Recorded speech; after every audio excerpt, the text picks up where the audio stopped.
भोपाल से प्रस्तुत हैं प्रादेशिक समाचार। नमस्कार, समाचारों के साथ मैं जितेंद्र रघुवंशी। पहले मुख्य समाचार। चुनाव प्रचार थमने के बाद प्रदेश की 28 विधानसभा सीटों के लिए कल डाले जाएंगे वोट। राज्य में निष्पक्ष और निर्भीक मतदान संपन्न कराने के लिए निर्वाचन आयोग ने पूरी की सभी तैयारियां। प्रदेश में कोरोना संक्रमण में कमी, अब तक 1,60,000 से अधिक मरीज हुए स्वस्थ। और शरद ऋतु के साथ ही प्रदेश में बढ़ने लगा है सर्दी का असर। अब समाचार विस्तार से। प्रदेश की 28 विधानसभा सीटों पर हो रहे उपचुनाव के लिए प्रचार कल थम गया। अब प्रत्याशी घर घर जाकर मतदाताओं से संपर्क कर सकेंगे। इन सीटों पर कल सुबह 7 बजे से शाम 6 बजे तक वोट डाले जाएंगे। मतों की गिनती 10 नवंबर को होगी। प्रदेश का चुनाव प्रचार इस दफा कांग्रेस पार्टी के 15 महीनों के कार्यकाल और उसके पहले भारतीय जनता पार्टी के कार्यकाल पर केंद्रित रहा। भाजपा ने जहां कांग्रेस की कमलनाथ सरकार के भ्रष्टाचार, तबादला उद्योग जैसे आरोप लगाए, वहीं कांग्रेस ने विधायकों की खरीद फरोख्त का आरोप लगाते हुए मुख्यमंत्री शिवराज सिंह चौहान की पिछली सरकार में हुई कथित गड़बड़ियों को जनता के सामने रखा। प्रचार के अंतिम दिन सभी सीटों पर भाजपा और कांग्रेस ने प्रचार में पूरी ताकत झोंक दी। चुनाव प्रचार में प्रमुख दलों के वरिष्ठ नेता और स्टार प्रचारकों ने अपनी पूरी ताकत झोंक दी। अन्य दल और निर्दलीय उम्मीदवार भी अपने अपने तरीकों से प्रचार कार्य में जुटे रहे।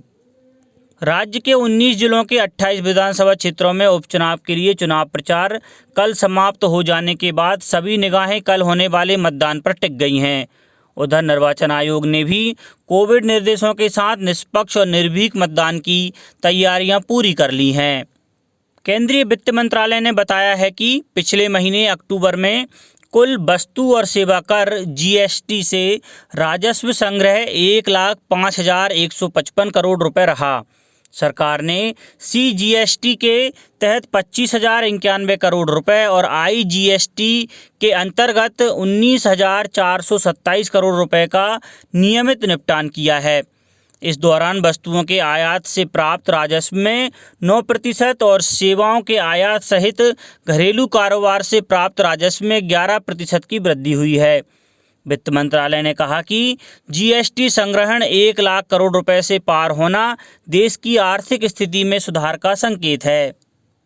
मंडला जिला के लिए कल का दिन ऐतिहासिक रहा। कल 1 नवंबर से जिला मुख्यालय को जोड़ने वाली ब्रॉड गेज लाइन पर ट्रेन चलाने की रेल प्रशासन की अनुमति मिलने के बाद यहां कल रेलगाड़ी का संचालन शुरू कर दिया गया।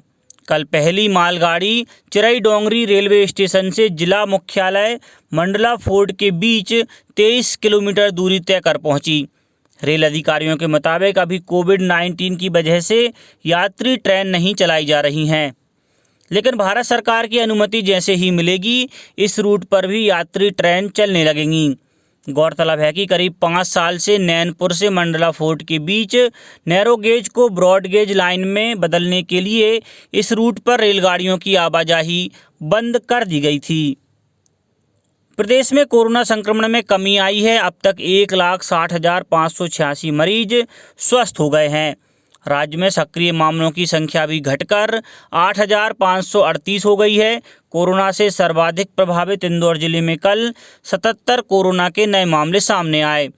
यहां पर सक्रिय मामलों की संख्या 2,500 से अधिक बनी हुई है, जबकि 30,800 से अधिक मरीज स्वस्थ हो चुके हैं। दूसरी ओर राजधानी भोपाल में भी कल 220 नए कोरोना मरीज मिले हैं। यहां स्वस्थ हुए मरीजों की संख्या 22,800 से अधिक हो चुकी है। भोपाल जिले में अभी तक 1,500 से अधिक सक्रिय मामले हैं। स्वास्थ्य सेवा संचालनालय द्वारा जारी विज्ञप्ति के अनुसार प्रदेश के लगभग सभी जिलों में कोरोना संक्रमितों के नए मामलों में गिरावट दर्ज की जा रही है। वहीं स्वस्थ होने वाले मरीजों की संख्या बढ़ रही है। कोरोना से मृत्यु के मामले में भी गिरावट आई है।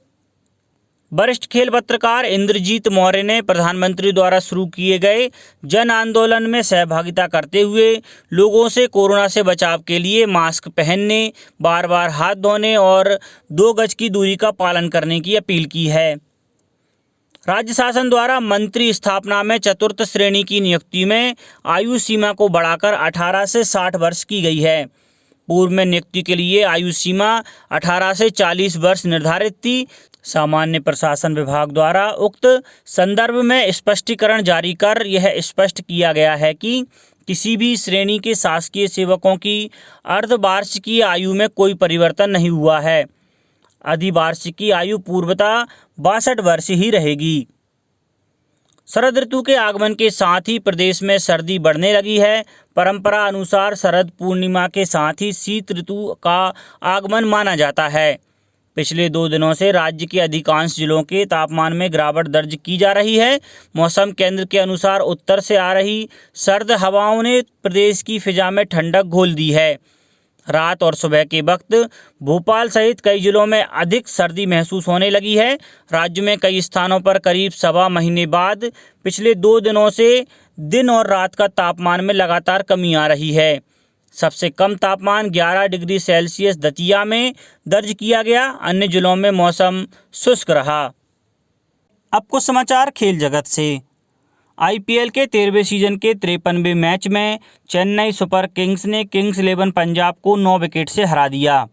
इस हार के साथ पंजाब प्लेऑफ की रेस से बाहर हो गई। उसके 14 मैच में 6 जीत के साथ 12 पॉइंट्स हैं। वहीं चेन्नई पहले ही टूर्नामेंट से बाहर हो चुकी है। उसने भी 14 में से सिर्फ 6 मैच ही जीते हैं। अबू धाबी में खेले गए मुकाबले में टॉस हारकर बल्लेबाजी करने उतरी पंजाब ने चेन्नई को 154 रन का टारगेट दिया था।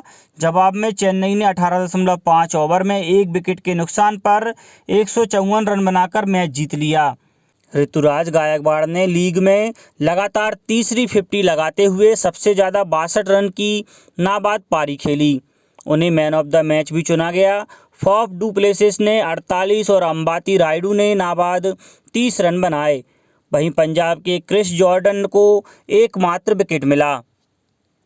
आईपीएल के 13वें सीजन के 54वें मैच में कोलकाता नाइट राइडर्स ने राजस्थान रॉयल्स को 60 रन से हरा दिया। इस जीत के साथ ही कोलकाता प्लेऑफ की रेस में बरकरार है। वहीं राजस्थान टूर्नामेंट से बाहर होने वाली तीसरी टीम बन गई। इससे पहले चेन्नई सुपर किंग्स और किंग्स 11 पंजाब टूर्नामेंट से बाहर हो चुकी हैं। दुबई में टॉस हारकर पहले बल्लेबाजी करते हुए कोलकाता ने राजस्थान को 192 रन का टारगेट दिया था। इसके जवाब में राजस्थान 9 विकेट के नुकसान पर 131 रन ही बना पाई। कोलकाता के तेज गेंदबाज पैट कमिंस को मैन ऑफ द मैच चुना गया। आईपीएल के 13वें सीजन का 55वां मैच दिल्ली कैपिटल्स और रॉयल चैलेंजर्स बेंगलुरु के बीच अबू धाबी में शाम 7:30 बजे खेला जाएगा। जीतने वाली टीम पॉइंट्स टेबल में दूसरे नंबर पर पहुंचेगी और मुंबई इंडियंस के खिलाफ 5 नवंबर को क्वालीफायर 1 खेलेगी। इस मुकाबले में हारने वाली टीम को प्लेऑफ के लिए सनराइजर्स हैदराबाद और मुंबई इंडियंस के बीच 3 नवंबर को होने वाले मुकाबले के नतीजे का इंतजार करना होगा। पॉइंट्स टेबल की बात करें तो बेंगलुरु 13 मैच में 7 मैच जीतकर 14 पॉइंट्स के साथ दूसरे स्थान पर है। वहीं दिल्ली ने भी 13 में से 7 मैच जीते हैं और 14 पॉइंट्स के साथ तीसरे स्थान पर है। बेंगलुरु का नेट रन रेट दिल्ली से बेहतर है। दिल्ली ने लगातार 4 और बेंगलुरु ने 3 मैच हारे हैं। सीजन में पिछली बार जब दोनों टीमों का आमना सामना हुआ था तो दिल्ली ने बेंगलुरु को 59 रन से हराया था। दिल्ली ने पहले बल्लेबाजी करते हुए 6 विकेट पर 196 रन बनाए थे।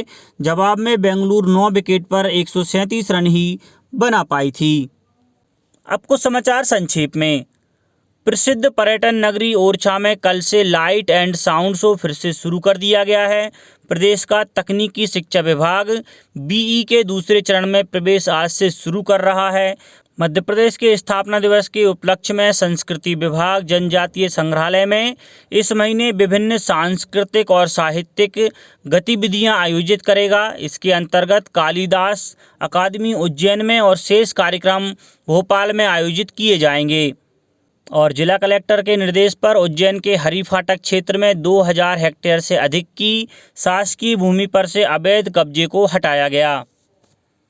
अंत में मुख्य समाचार एक बार फिर। चुनाव प्रचार थमने के बाद प्रदेश की 28 विधानसभा सीटों के लिए कल डाले जाएंगे वोट।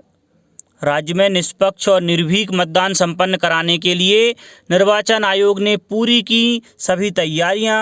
प्रदेश में कोरोना संक्रमण में कमी, अब तक 1,60,000 से अधिक मरीज हुए स्वस्थ।